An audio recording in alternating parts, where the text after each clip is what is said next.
don cast. E don cast. Rufai Oseni ti Arise TV ó mà tún ti sọ̀rọ̀ o. Ọ̀rọ̀ ńlá ló sọ sí Aṣíwájú Bọ́lá Ahmed Tinubu lórí àwọn ìṣẹ̀lẹ̀ tó ń ṣẹlẹ̀ ní Nàìjíríà lápapọ̀ mà ni o. Rufai ló sọ wípé Aṣíwájú Bọ́lá Ahmed Tinubu wípé wọ́n ti kún fún ká máa ṣe propaganda tàbí ká máa pa irọ́, àwọn irọ́ tó lè jí òkú dìde, àwọn irọ́ tó jẹ́ wípé ó le kéńkà.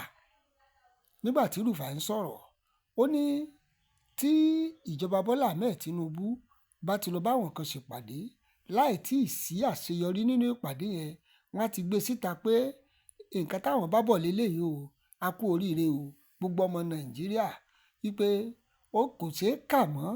Ọ̀pọ̀lọpọ̀ ìgbà báyìí ni Aṣíwájú Bọ́lá Ahmed Tinubu àtàwọn tó ń gbẹnu rẹ̀ sọ̀rọ̀ ní orí ẹ̀rọ ayélujára wípé ni wọ́n máa gbé ìròyìn ẹlẹ́jẹ̀. Wọ́n dẹ̀ wọ́n máa sọ wípé àwọn aráàlú gangan ló ń gbé ìròyìn ẹlẹ́jẹ̀ káàkiri, pé ṣó wá dáa kí ìjọba fúnra lára wọn ká máa gbé ìròyìn ẹlẹ́jẹ̀ káàkiri. Inú ọ̀rọ̀ tí Oseni Rufai sọ, ó ní wípé ìjọba Nàìjíríà bẹ́ẹ̀ ti sọ lọ́jọ́ sí náà nìyẹn wípé orílẹ̀-èdè Dubai ó fáwọn ọmọ Nàìjíríà ní ìwé wá gbélú. Ó nígbà tí wọ́n máa yẹ̀wò wọ́n rí pé irọ́ ló wà ńbẹ̀.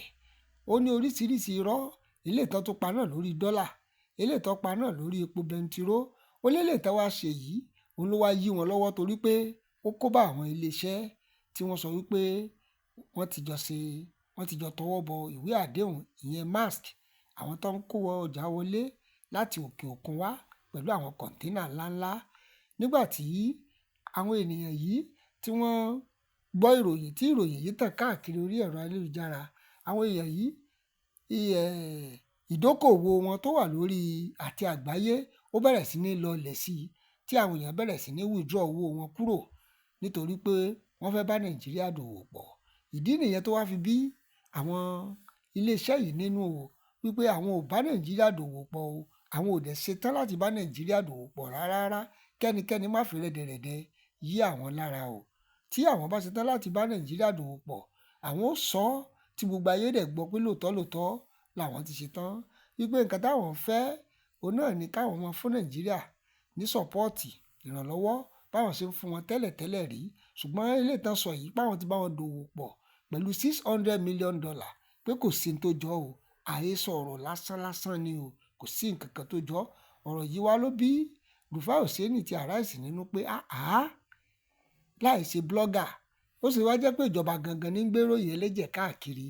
Ó ti dẹ̀ kíní ìkejì kẹta tó tí ò tiẹ̀ ṣe é kà mọ́ nínú ká mọ́ gbé àwọn ìròyìn kò bá kò gbé àwọn ìròyìn ẹlẹ́jẹ̀ káàkiri láti ọ̀dọ̀ ìjọba sí aráàlú, pé kò dáa rárá o, kò dẹ̀ bójú mu rárá.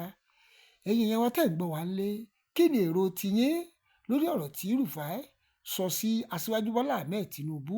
Ẹ fi èrò tiyín sí comment section. Ẹ ṣé o tẹ́ ń tẹ́tí sí wa ní gbogbo ìgbà.